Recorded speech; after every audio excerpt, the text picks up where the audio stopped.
Cierra tus ojos. Solo deja que el Señor pueda hablarnos hoy en esta tarde. Y pedirle a Dios que su presencia nos toque. Espíritu Santo, ven y llénanos. Has llenado este lugar, has llenado nuestras vidas. Y lo único que hoy queremos, Señor, es que tú hables. Señor, quita toda paja, quita toda cosa, palabrería, rollo humano y todo aquello que no venga de parte de ti.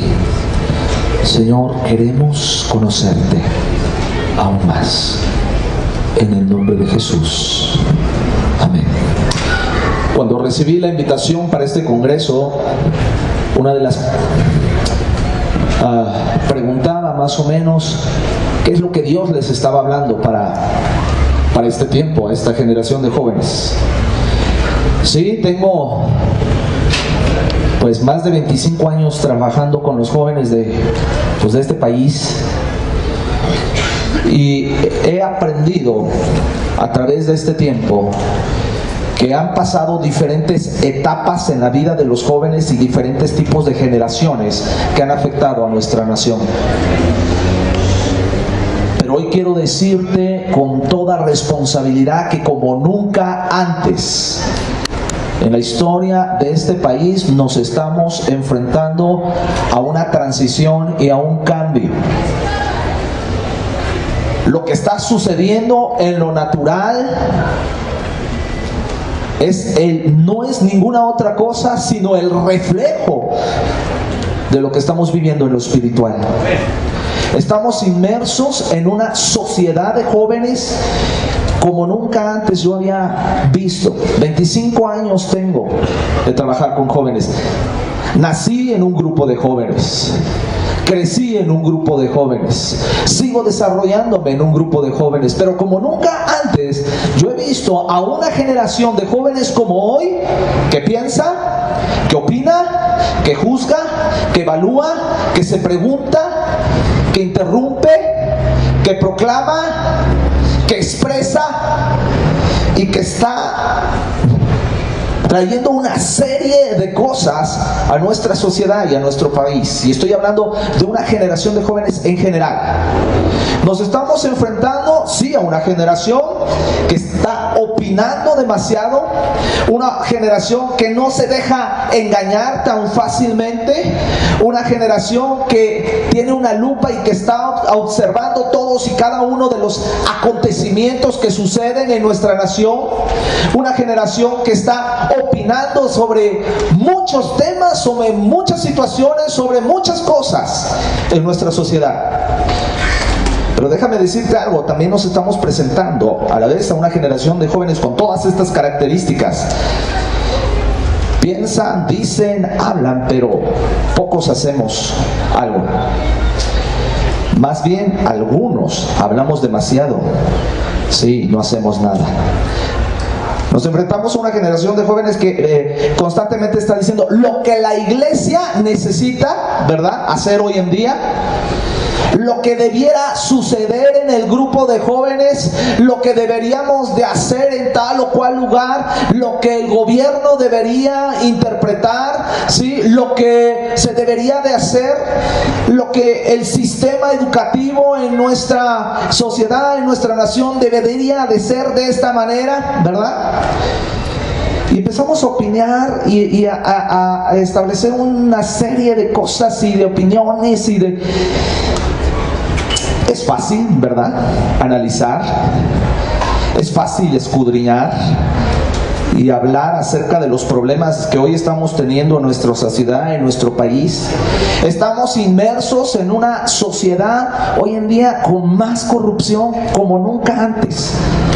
Veníamos de la ciudad de Puebla, vengo con varios de mis jóvenes del grupo de Puebla y veníamos en dos automóviles, en una camioneta y en un automóvil. Nos para de la nada, nos para un agente de la Policía Federal, ¿verdad? Y empieza a decirnos y a tratar de extorsionarnos. y perdimos horas, de hecho 5 horas de Puebla acá con un asunto ahí que nos detuvo con esta situación. Y esto es el pan de cada día. Pero mi preocupación hoy en día, jóvenes, es que muchos de nosotros nos estamos acostumbrando, ¿sí?, a vivir con este tipo de acciones y de situaciones que cada día están empobreciendo a nuestra nación, a nuestra sociedad, y que pareciera ser que este tipo de situaciones de corrupción, de mentiras, de desprestigio, de abusos, de violencia, de todo lo que estamos viviendo, opinamos, analizamos, discutimos, salimos y hacemos, pero a final de cuentas nos estamos enfrentando también a una generación que no está haciendo nada ante todo lo que estamos viviendo. Están de moda hoy en día los superhéroes, ¿verdad? Hombres y mujeres que asumen que con una serie de poderes mágicos van a arreglar el mundo. Sí, abundan una serie de jóvenes que todo lo critican, ¿verdad? Habían una serie de personas que hablan demasiado, ¿verdad? Y que no hacen lo que hablan. Quejumbrosos hay por todos lados hoy en día, ¿verdad? Profetas iluminados. Pareciera ser que hoy es algo que de repente sale ahí un superhéroe, un profeta iluminado o alguien que piensa que a través de sus poderes mágicos podemos cambiar esta nación. Pero lo que necesitamos, jóvenes, hoy en día son hombres y mujeres que asuman sus responsabilidades aquí en la tierra y que hagan algo al respecto. Cuando yo hablé con sus organizadores de este congreso, me hablaban de que estaban enfocándose en el libro de Nehemías. Y hoy quiero hablar un poquito de Nehemías. Un hombre como tú y como yo, común y corriente, no era un religioso, imagínate, no era un religioso, no era un profeta, no era un discípulo, no era un apóstol, pero era un hombre que tenía un trabajo secular, pero que tenía la gran característica, tenía una relación perfecta con Dios, temía a Dios. Nehemías. Y yo quiero hablarte de algunos antecedentes históricos antes de entrar a esta historia de Nehemías, en la cual vamos a tener varios aprendizajes. El reino de Israel, después del reinado del rey Salomón, se dividió en 2 reinos. Un reino del norte que tenía incluido en este reino del norte a 10 tribus. Un reino del sur que tenía a 2 tribus que formaban parte de este reino, la tribu de Benjamín y la tribu de Judá. Y el pecado de estos 2 reinos los había llevado precisamente a salir de Israel, a salir de Jerusalén e irse a otro lugar, ser exiliados, ¿verdad? Y vivir fuera de su lugar, de su ciudad. Los 2 reinos fueron llevados en cautiverio y extraditados, ¿verdad? Exiliados a otros lugares. Y después de este tiempo, tanto uno como otro de los 2 reinos, pasaron muchos años en los cuales estuvieron en pobreza, en pecado, en violencia, en situaciones difíciles, pero al final de cuentas, algunos empezaron a regresar después del tiempo a su tierra, a su pueblo, a su nación, hacia Jerusalén. Después de haber sido exiliados, regresaron. Hubo 3 regresos. Ahí en el 538 a.C. volvió el primer grupo a Judá bajo el liderato de Zorobabel. Lo podemos ver en Esdras en el capítulo 1 y en el capítulo 2. Estos hombres que regresaron, que habían salido de su lugar, regresan a Jerusalén y construyen el templo. Posteriormente regresa un segundo grupo a su ciudad, a Jerusalén. En el año 458 a.C. regresó un segundo grupo dirigidos por Esdras. Ellos encontraron a judíos mezclados y metidos en prácticas paganas y regresaron sin ningún cambio, regresaron sin ninguna propuesta, regresaron y comenzaron a mezclarse con los que ya estaban ahí, acomodarse con la mediocridad, acomodarse con la situación en la que vivían. Israel había sido destruido. Toda la ciudad, en aquel entonces las ciudades eran amuralladas, tenían puertas para poder entrar. Debido a las guerras que tenían, pueblos contra pueblos, naciones contra naciones, tenían que protegerse a través de murallas. Cuando regresaron los exiliados, la primera tanda y la segunda tanda, ellos regresaron a un lugar destruido, ellos regresaron a un lugar quemado, ellos regresaron a un lugar en las peores situaciones. Pero no hicieron nada, se quedaron ahí, se acostumbraron a vivir en la destrucción, en la mediocridad, en la pobreza e incluso en las mismas prácticas por las cuales antes habían sido exiliados y salidos de Jerusalén. Pero Nehemías, un hombre diferente, regresó después de que Esdras había entrado a Jerusalén 14 años después, bajo una promesa a Dios, a este lugar, pero de una manera diferente de los que habían entrado anteriormente al pueblo de Israel. Estudiando este tema, Nehemías no era un hombre muy grande, probablemente era un joven. Trabajaba como copero del rey, tenía un excelente trabajo. Y en el año del 444 antes de Cristo, Nehemías regresa a Jerusalén y es usado por Dios para dirigir a sus compañeros, a sus hermanos, a su nación, a los judíos, en la construcción de todo lo que había sido destruido. Después de estos antecedentes históricos, yo quiero tocarte hoy algunos puntos importantes que son características de un hombre o una mujer que tiene una relación con su Padre, que tiene una relación con Dios. Nehemías regresa a este lugar sin ser, no era un alto jerarca de la iglesia, no era un religioso, no era un sacerdote, no era un profeta, era un hombre que simple y sencillamente trabajaba al lado del rey, pero que tenía una compasión por su pueblo, que tenía una compasión ante la necesidad de lo que estaban viendo sus ojos. Déjame decirte algo hoy en esta tarde. Dios usa solo a personas que quieren ser usadas. ¿Estás de acuerdo conmigo? Dios usa a personas que quieren ser usadas.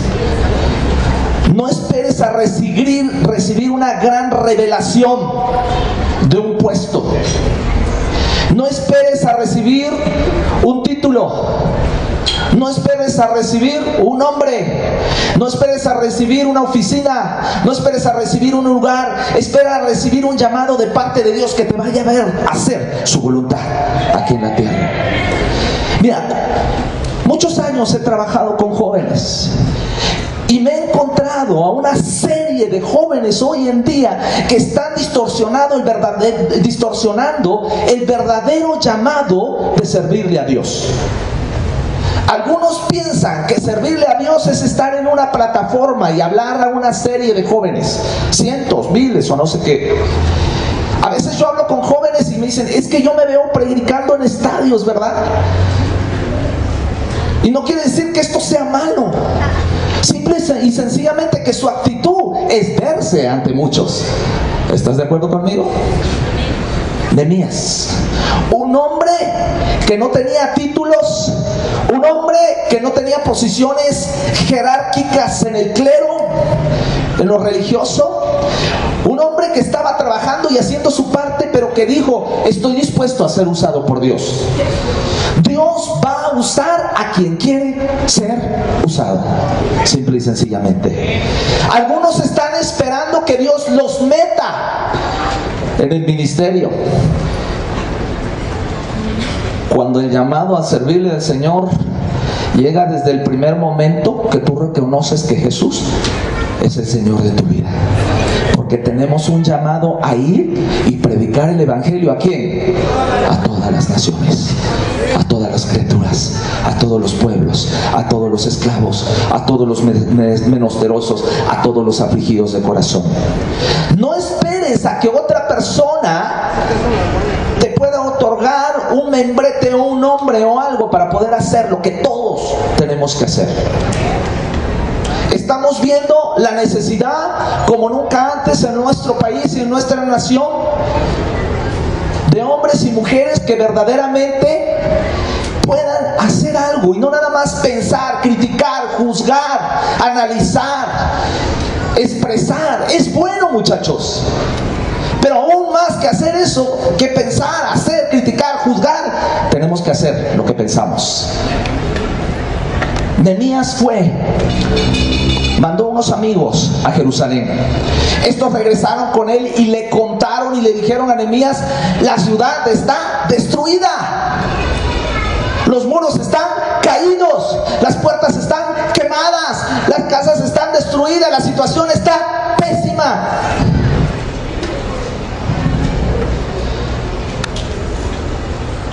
Y lo que Nehemías hizo fue tener compasión sobre la necesidad que había en aquel lugar.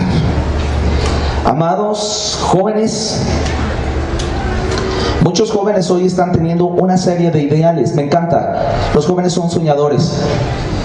Hace un rato hemos estado escuchando que nadie te robe tu sueño. Qué bueno que nadie te robe tu sueño, pero si tu sueño no se hace realidad, no sé de cuál sueño tuviste. ¿Te fumaste algo? ¿Te metiste algo? ¿O cenaste demasiado? La iglesia no puede vivir de sueños. Tenemos que vivir de realidades. ¿Estás de acuerdo conmigo? Escucha bien lo que te estoy diciendo. La iglesia no puede vivir de sueños. Tenemos que vivir de realidades. Nehemías fue usado por Dios porque se dejó usar por Dios cuando vio la necesidad. Cuando él vio la necesidad, en Nehemías capítulo 1 del versículo, voy a leerles rápidamente, me está costando trabajo aquí porque se mueve todo esto y por eso no he podido leerles. Gracias. Cuando Nehemías vio, aquí estoy, gracias. Es que está muy parada, no sé si pudieran bajármela, está así como se me viene todo para acá. Cuando Nehemías vio la necesidad, lo que hizo fue contristarse su corazón. Estaba muy afligido por la condición de Jerusalén. Gracias, ahí está bien, gracias. Pero no lo dejó así, no quedó nada más con su corazón contristado. Después de su pena, después de su dolor, después de lo que vio, volcó su corazón a Dios. Volcó su corazón a Dios. Dice la palabra de Dios: cuando oí en Nehemías capítulo 1 versículo 4, si trae su Biblia, ábrala. Cuando oí estas palabras me senté y lloré e hizo duelo por algunos días. ¿Por cuántos días? Por algunos días.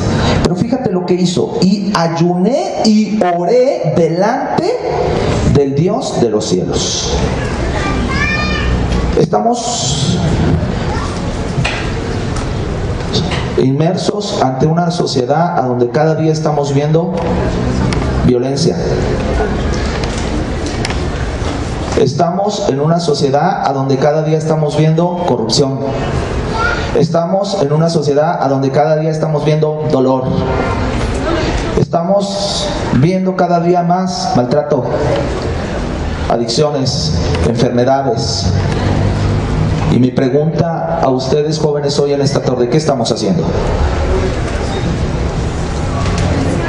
Le llegó la noticia y lo primero que hizo Nehemías fue buscar a Dios.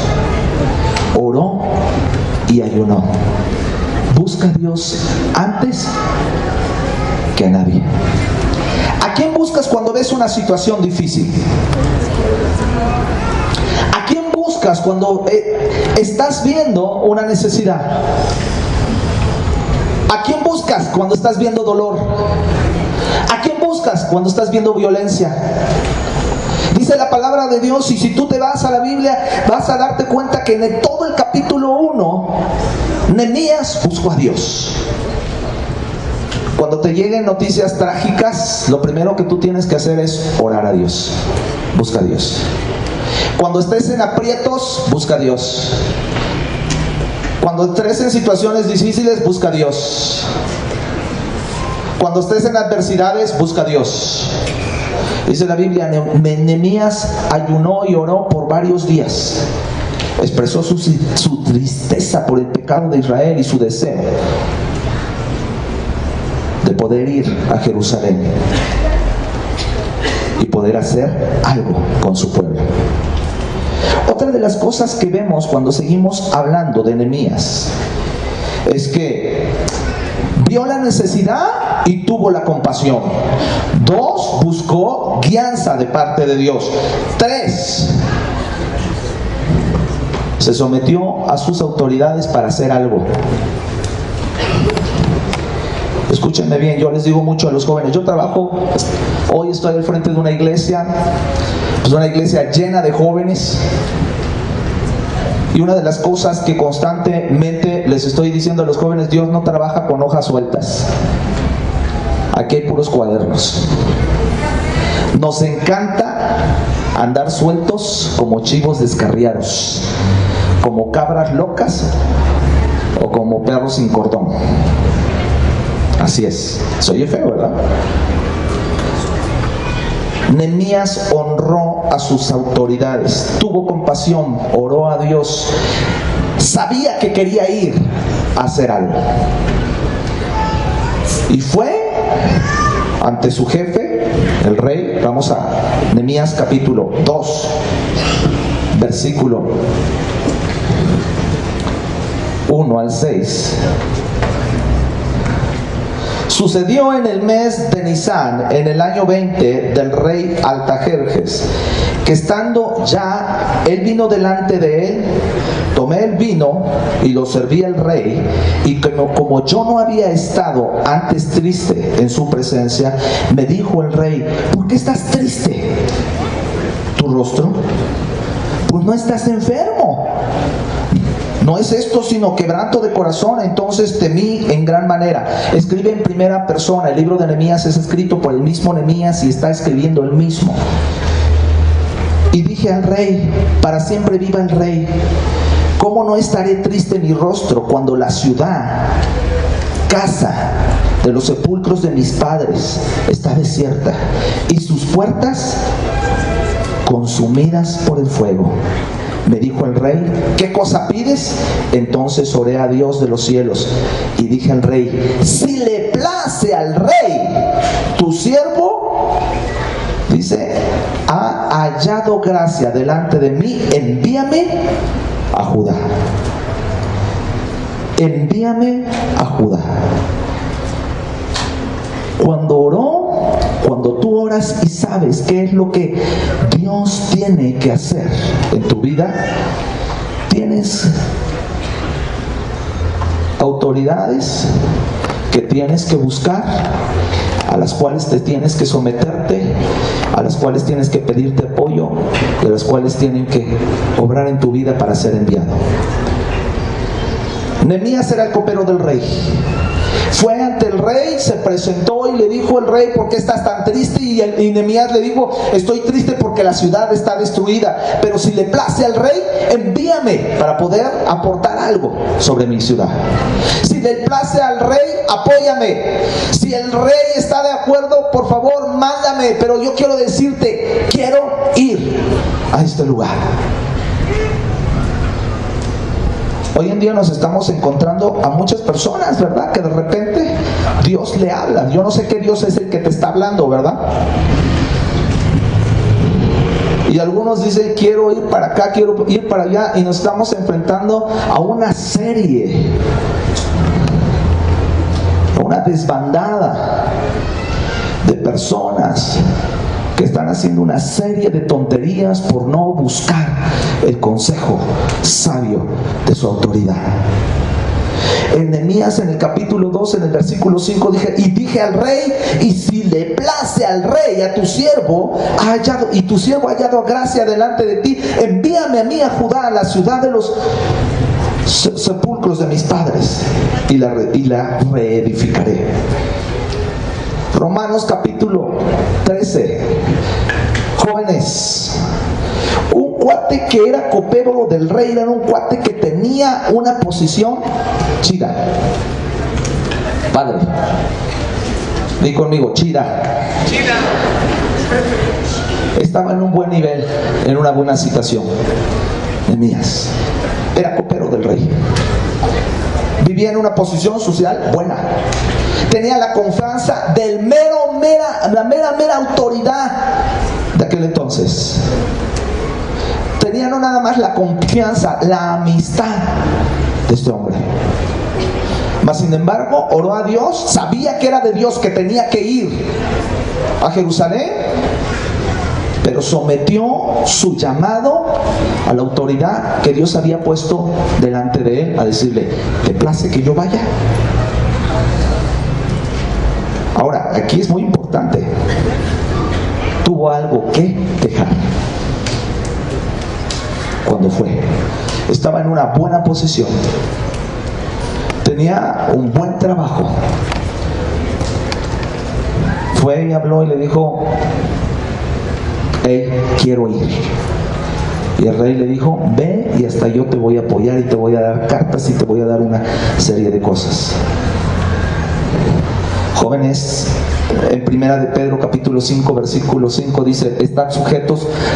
Pedro escribe a los jóvenes, a los ancianos, y escribe a una serie de personas y les dice a los jóvenes, están sujetos a vuestros ancianos porque Dios resiste a aquellos que son soberbios.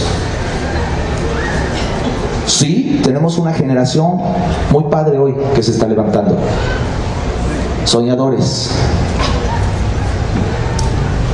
con ideales, con voz, pero pocos nos estamos enfrentando muchos de ellos nos estamos enfrentando a jóvenes realmente que lo que piensan, que lo que sueñan, que los ideales que tienen los pueden transformar en realidades. Honró a su autoridad. Nada de hojas sueltas. Tienes que aprender a sujetarte a toda autoridad. Dice Romanos capítulo 13, toda autoridad es puesta por Dios. Toda autoridad es puesta por Dios. ¿Qué le dijo el rey a Nehemías? Ve. Pero no nada más le dijo ve. ¿Sabes por qué? Cuando uno se sujeta a una autoridad y cuando uno pide un consejo acertado a la autoridad, viene bendición de la misma autoridad. El rey le dijo, ve, pero yo te voy a apoyar. Te voy a dar cartas para todos los que están en aquellos lugares para que te apoyen con todo lo que puedan. Comenzó Nehemías con lo que tenía. Llegó a una ciudad. Primero tuvo una compasión por lo que había en aquel lugar. Las murallas destruidas, las puertas quemadas, no había agua, no había comida, el pecado se había ensañado en la sociedad. Llegó a un lugar a donde no había esperanza. Y cuando tú llegas a un lugar a donde no hay esperanza, lo primero que viene a tu vida es desánimo y decir, ¿y qué hago aquí? ¿Cómo le hago?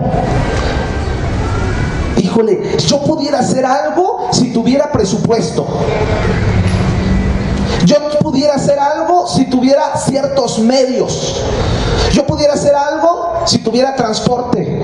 Yo pudiera hacer algo, wow, si tuviéramos un equipo de sonido increíble, si tuviéramos plataformas, si tuviéramos esto, si tuviéramos el otro. Llegó sin nada.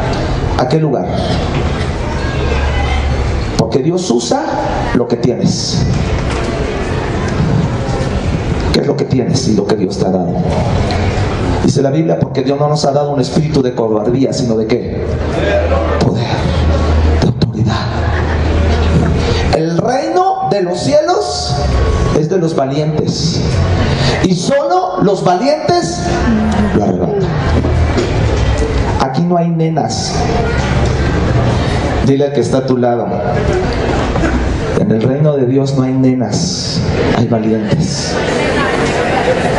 Eso les gustó, ¿verdad? Pero dije, nada más dilo una vez, no hagan un mercado. Mira en Nehemías capítulo 2, versículo 12, escúchame.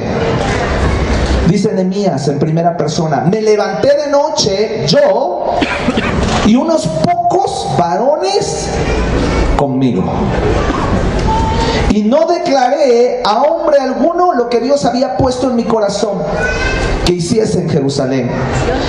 Ni había cabalgadura conmigo, no tenía nada, excepto la única en que yo cabalgaba, y hasta eso estaba toda cucha. Cucha, ya en mi pueblo le dicen que estaba, hay 2, 3 pues para que me agarre la onda. Dice: me levanté de noche yo y unos pocos varones conmigo. Pero me encanta en el versículo 18, más abajo del capítulo 2.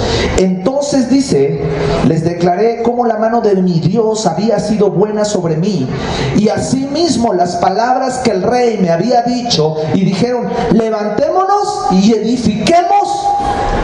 Así esforzaron sus manos para bien. No necesitas dinero. Es que mi pastor no nos apoya. Mira, el problema de todos los grupos de jóvenes es que todos los grupos de jóvenes quieren presupuesto, quieren esto, quieren el otro, quieren acá, quieren allá. Cuando yo comencé a trabajar con el grupo de jóvenes, no, hace muchísimos años atrás, o sea, cuando tenía yo 2 años, y comenzamos sin nada. Y me acuerdo que llegábamos a la universidad. Tengo una pasión por los chavos de las universidades. ¿Sabes por qué? Porque son chavos cautivos por lo menos durante 4 años, a donde tú puedes ir todo el tiempo y estarles duro y tal, y fregándoles hasta que la palabra de Dios, una y otra y otra y otra y otra y otra vez, hasta que produzca efecto en sus vidas. Y me acuerdo que las primeras veces que iba yo a las universidades, era un chavito, y yo llegaba con mi Biblia y nadie me pelaba. Y el ministerio de jóvenes que nosotros comenzamos, lo comenzamos en una universidad. Y el que no me pelaba y el que me pelaba se burlaba. Me acuerdo que me decían a mi esposa y a mí, me decían la madre, a ella le decían la hermana Luna y a mí el hermano Sol. Ya llegaron. Y le dábamos gracias a Dios porque la luna y el sol resplandecen, tanto uno de día y la otra de noche. No necesitas dinero, no necesitas una infraestructura, no necesitas gente. Lo que necesitas es levantarte y edificar lo que Dios quiere que edifiques. Y me acuerdo que en una ocasión llegamos y lo único que teníamos era un balón. Y yo dije, vamos a empezar a hacer aquí algunas cosas con juegos y todo. Y empezamos a jugar básquet con los chavos. Yo no sé jugar básquet, no sé jugar ni canicas. Dios usa lo que tienes, pero lo que Dios ve es un corazón que se levanta y edifica a otros. Le voy a pedir a mis jóvenes que vayan pasando.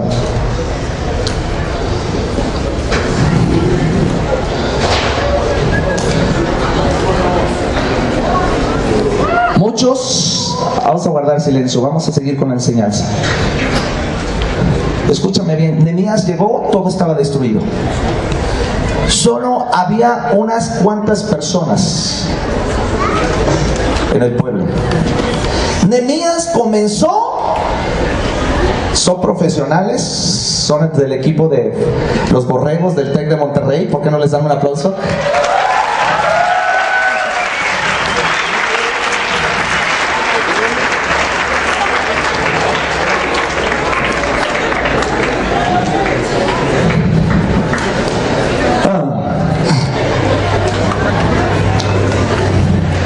Llegó Nehemías a Jerusalén, escúchame bien, todo estaba destruido, todo estaba quemado, no había esperanza. Es más, los judíos que estaban en aquel lugar no eran los más óptimos para comenzar una obra de reconstrucción de una nación.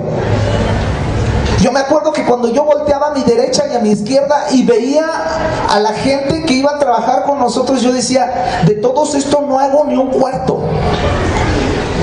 El que no me entendía, y el que me entendía de más. El que era demasiado apasionado, era apasionado por un momento, pero cuando era la hora de la realidad y de los trancazos no llegaba. El que no era irresponsable y el que era demasiado responsable hacía cosas que no le pedías. Y yo dije, Señor, ¿qué hago? Usa lo que yo te he dado.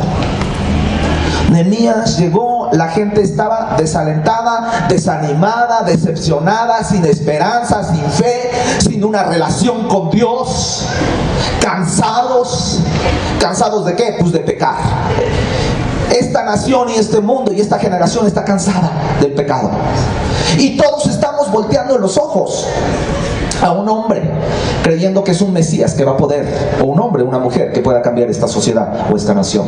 El único que va a cambiar esta nación es el poder de Dios a través de los hijos de Dios. Escúchalo bien. El único que lo va a poder hacer es el Rey de Reyes y el Señor de Señores, a través de sus hijos, que reconozcan el poder de Dios que hay en ellos y que actúe, que fluya el poder de Dios aquí en la tierra. Nehemías llegó. Jole, mano. Armado de cartas del rey, viajó a Jerusalén. Lo primero que hizo fue organizar al pueblo en grupos y le asignó secciones específicas para levantar el muro, para levantar las murallas, para levantar las puertas. Lo que sucedió es que comenzó con unos cuantos. Todo el capítulo 3 menciona de una estrategia de Nehemías con los que estaban ahí. ¿Listos, chavos? Vamos. Hubo una estrategia. Esto es como en el juego de fútbol americano. Vamos a aprender un poco. Hay enemigos, hay una posición y hay una contraposición, una ofensiva, una defensiva, ¿verdad? Pero déjame decirte algo. En el juego de fútbol americano, yo no sabía nada de fútbol americano. Estos me están enseñando. Yo les enseño de la palabra de Dios. Sus vidas han sido transformadas y tocadas por Dios. Chavos, que las estadísticas me habían dicho que iban a ser perdedores. Enséñame. Que iban a estar. Guíame. Guíame, Padre. Utiliza mis habilidades. Utilízame, Señor. Utilízame, Padre. Fortaléceme, Señor. Vas a pasar, morra. Eres un débil. Eres un débil. Todo puede Cristo que me fortalece. Tu ciudad está destruida. Una de las estrategias del diablo que usó contra Nehemías fue precisamente amedrentar al pueblo. El 80%, escúchame bien, el 80% del juego, de lo que hace en el juego, tiene que ver con pura estrategia, Ayúdame, Padre. con pura inteligencia. El otro 20% tiene que ver con lo físico. Te necesito, Lo que hizo Nehemías fue una estrategia de parte de Dios para poder vencer al enemigo. El enemigo venía y trataba de amedrentarlo. Eran unos pocos, era uno solo. Pero ¿sabes qué? En la medida que se fueron organizando, fueron llegando los demás. La estrategia fue creciendo. Cada uno sabía cuál era su parte dentro de la construcción. Todo el capítulo 3 te vas a dar cuenta que se fueron alineando y se fueron llegando más personas, más judíos. Fueron uniéndose unos a otros para poder vencer al enemigo. Unos construyeron las puertas, otros construyeron murallas, otros construyeron las torres, otros restauraron las casas de los sirvientes, otros tenían que vigilar. En los que unos trabajaban, otros cuidaban. La estrategia del enemigo tiene que ser basada en la unidad del pueblo de Dios. ¿Estás de acuerdo conmigo? La estrategia. Uno de los problemas de la iglesia, jóvenes, me encanta, hay algo en los jóvenes que hoy puedo ver que podemos ser reconciliadores de generaciones. Porque tenemos una característica, ¿verdad? ¿Cuántos se dicen que somos jóvenes? A ver, pastores, tenemos una gran característica. ¿Sabes qué? No somos prejuiciosos, en su gran mayoría. No somos rencorosos. Tenemos que romper con una cultura que ha caído sobre nuestra nación, el rencor, el prejuzgar. Prejuzgar es juzgar antes de saber una situación. El orgullo y la soberbia a veces no nos permite trabajar en unidad. El pueblo de Israel, los judíos que permanecían en Jerusalén, a través de Nehemías, pudieron organizarse y desarrollar diferentes estrategias que vencieron al enemigo. El enemigo estaba enojado. En el capítulo 4, versículo 1, escúchame bien. Siempre que hay algo que tú vas a construir o edificar, va a haber oposición sobre tu vida.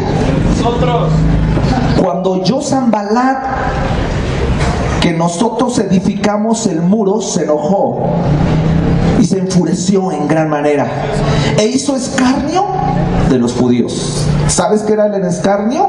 Pues se burló de ellos. En el capítulo 2, versículo 19, pero cuando oyeron Sanballat, Eronita, Tobías el siervo, Amonita y Gesén el árabe, o sea, una serie de enemigos. Fíjate cómo el enemigo sí puede unirse. Y es muy triste cómo el pueblo de Dios nos cuesta trabajo unirse, ¿sí o no, pastores? ¿Cuántos están de acuerdo conmigo, verdad? Cuando hacemos un evento como esto, ¿cómo nos cuesta trabajo? Porque no sabemos nuestra posición dentro de la iglesia. Unos levantaron murallas, otros hicieron de comer, otros levantaron torres, otros levantaron bardas, otros edificaron las puertas que abrían para entrar. Pero ¿sabes qué fue lo que logró que ellos pudieran? El no escuchar las voces del enemigo. Cuando el enemigo se unió, y el enemigo lo que empezó a decir, a insultarlos, a ridiculizarlos, a burlarse, a amenazarles, a sabotearles. Pero dice la palabra de Dios, mayor es el Señor que está en nosotros que el que está en el mundo. La estrategia de Nehemías, ¿cuál fue? Que pudo vencer al enemigo. La oración, el ánimo y el aliento. Las personas que guardaban la seguridad, la consolidación de su fe y la unidad. Vamos por Nehemías. Sí, vamos por ese vato, no trae nada.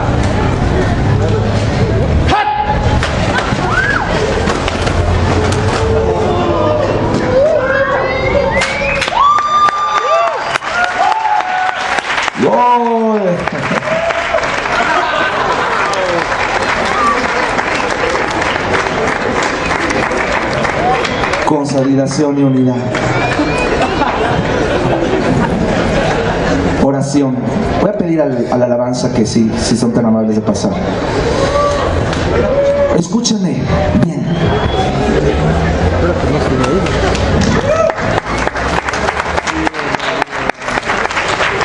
Hay un mundo allá afuera que está necesitando de Nehemías. Hombres y mujeres con un corazón como el de Nehemías. Nehemías tuvo algo. Lo primero que tuvo fue una compasión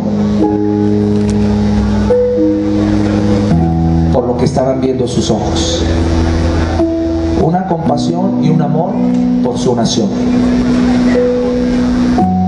Yo soy mexicano por nacimiento, pero también soy mexicano por convicción.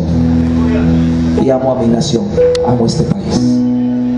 Y cada que veo afuera lo que está sucediendo en nuestro país, déjame decirte algo, me duele en mi corazón. La iglesia ha adoptado una filosofía de juzgar, criticar, hablar, murmurar, pero no hacer nada. Guarde silencio, guárdeme silencio. No hemos acabado. Escúchenme bien. Pocos, Nehemías, están orando a Dios, están esperando el tiempo para salir y están siendo preparados para reconstruir esta nación. No podemos, escúchenme bien, no podemos conformarnos a vivir en una nación con las puertas tiradas, con las murallas caídas y destruidas, con los utensilios quemados y con situaciones difíciles. Tenemos que aprender a ser hombres y mujeres que podamos poner en práctica nuestra fe. Se necesitan manos para construir los muros de esta nación. Se necesitan hombres y mujeres valientes. Cuando yo comencé a trabajar en las universidades, había momentos que yo llegaba y yo decía, ¿qué hago aquí? Había desánimo en mi vida. Y volteaba y veía tantos jóvenes perderse. Y venía el desánimo, el desaliento, la falta de fe y la falta de esperanza, y a la vez la crítica del enemigo pegándote, tratando de destruirte. Hay alguien que quiere destruir el plan y el propósito de Dios en tu vida. Hay alguien que está hablando a tu oído para poder distraerte del plan y del propósito de Dios. ¿Qué es lo que vas a hacer? Yo quiero orar. Yo sé que como que quiere venirse la lluvia, pero vamos a orar, no importa. ¿Estás de acuerdo? Nada nos va a detener. Nada nos puede detener lo que Dios quiere hacer. Es tiempo de que Nehemías se levante y vaya a la ciudad y empiece a construir, a levantar los muros, a levantar las puertas, a reconstruir lo que ha sido deshecho. Es tiempo de buscar la estrategia de parte de Dios, y la primera estrategia de parte de Dios es la oración. Otra estrategia es la unidad. Otra estrategia es aprender a ver hacia adelante y nunca hacia atrás. El apóstol Pablo decía, olvidando ciertamente el pasado y extendiéndome a lo que está delante, prosigo a la meta, al premio del supremo llamamiento. Jóvenes, deja de ver hacia atrás. Deja de autocompadecerte. Deja de autolastimarte. Deja Deja de autoviolentarte. Y pobrecita de mí, es que si tú supieras cómo me ha ido en la vida. Yo te puedo contar también cómo me ha ido la vida a mí. Yo te puedo contar de la vida de cada uno de estos chavos, saliendo de drogas, de alcoholismo, promiscuidad, y sus vidas han sido transformadas porque le han creído a Dios. Y no por de lo que han salido, sino por lo que han creído a dónde van a llegar. Se necesita un Emías. Un Emías. Queremos orar por ustedes. Deja. Mira. Ay, pobre de mí, ¿verdad? La muñeca fea, arrumbada en una esquina.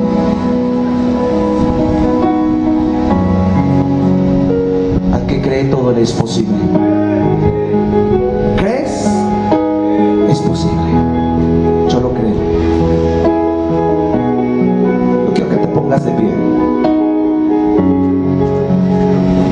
Si me ayudan, chicos, aquí adelante. Ale, todos, vénganse para acá adelante.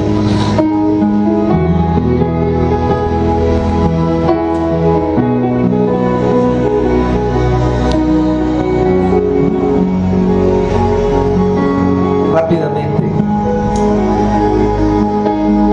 Deja de estar en tu refugio de comodidad. Deja de estar en un lugar de confort.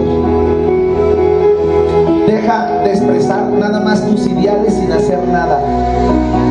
Deja de juzgar y pon en práctica. Pero también deja de escuchar las voces que no van a fortalecer tu fe, las voces que van a impedir el plan de Dios en tu vida. Desde el Génesis hubo una voz que una mujer oyó, que fue la voz de una serpiente, y esa voz distorsionó el plan y el propósito de Dios de toda la humanidad. ¿A quién estás oyendo? ¿A quién estás escuchando? ¿A otras víboras? Hay muchas víboras que nos están hablando. Y lo más estúpido de esto es que las víboras no hablan, pero les creemos. Y el Dios que con su voz nos habla, nos cuesta trabajo creerle. Yo quiero creerle a Dios lo que Dios ha dicho de mí. Yo le creo. Queremos orar. Si has estado en un estado de confort, pero Dios te ha estado hablando. Hay muchos de ustedes que a lo mejor nada más han hablado, han señalado, porque es bueno, pero ahora es tiempo de actuar, es tiempo de entrar, es tiempo de construir, es tiempo de levantar, es tiempo de establecer. Este es el tiempo.